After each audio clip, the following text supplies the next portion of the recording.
guys ready to learn how to make it? So how do you make your own SCOBY? So you need to brew a gallon of tea, add sugar to it, okay, and let it sit overnight and cool off. You don't want to add your kombucha to it when it's hot, or else it'll kill them.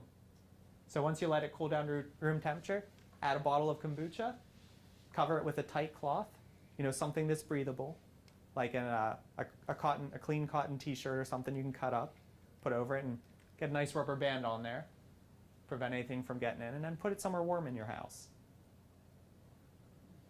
And then from there, it'll ferment. Keep it out of sunlight.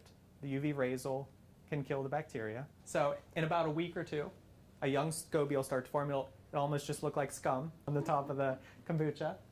And then you wait another month or so, and it'll be about this size after about a month.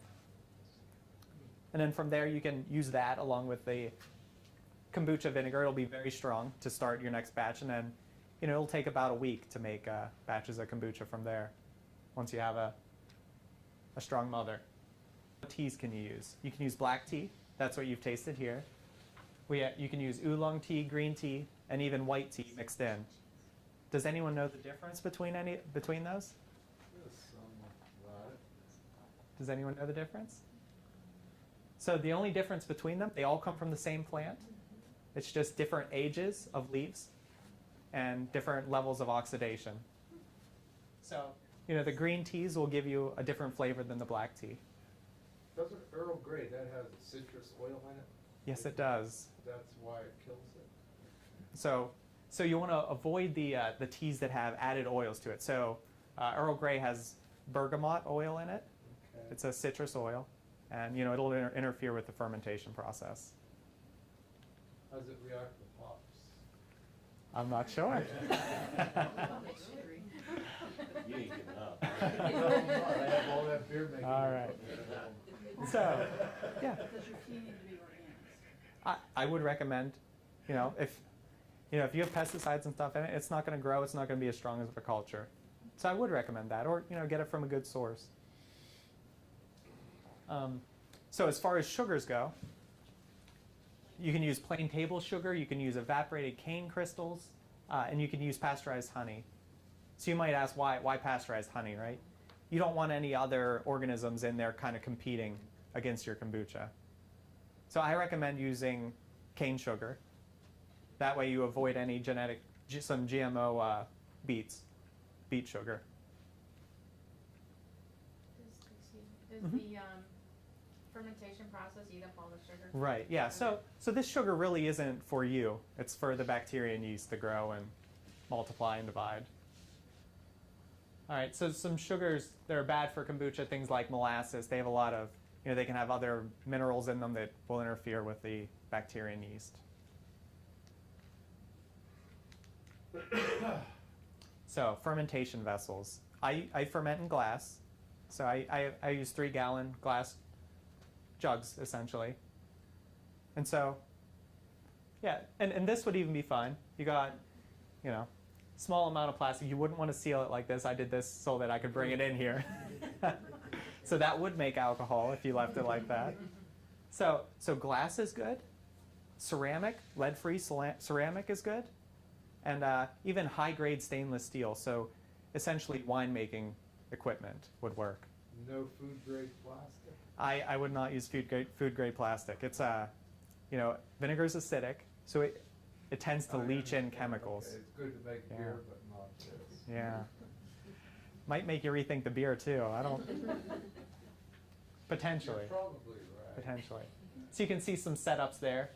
You want to use a cloth on top with a rubber band, something tight. You want to keep out the fruit flies, but you want to let some ventilation in so that you're not making alcohol. So there's two different ways to make it. You have a traditional batch, which I do.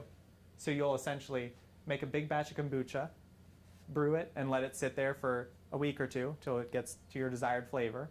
And then you bottle it all except for a little amount that you then use to start the next batch.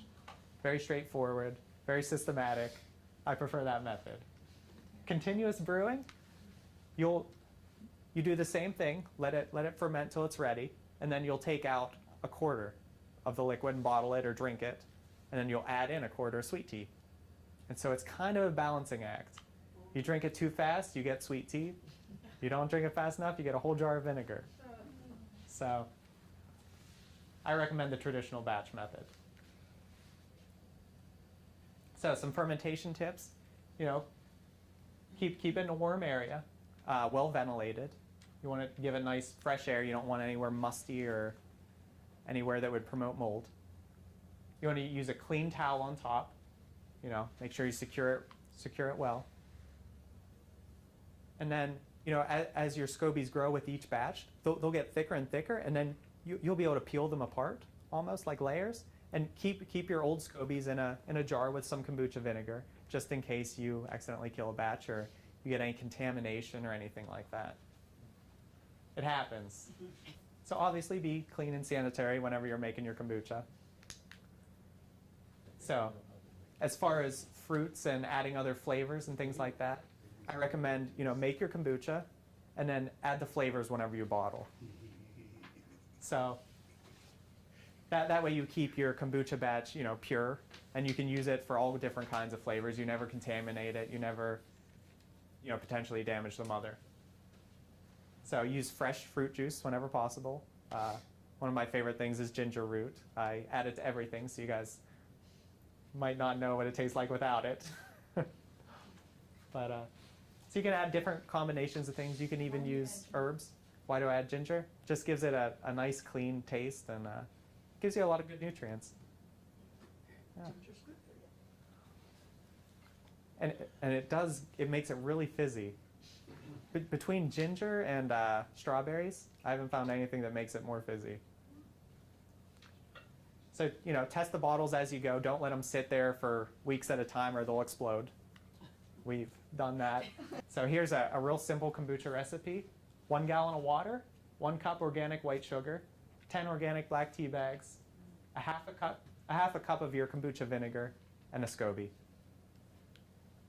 And give it a couple weeks time and you'll have a nice batch of kombucha. If you want any more information, you can check out Kombucha Camp's a good website, and culturesforhealth.com. Just gives you some things to look at. There's tons of YouTube videos.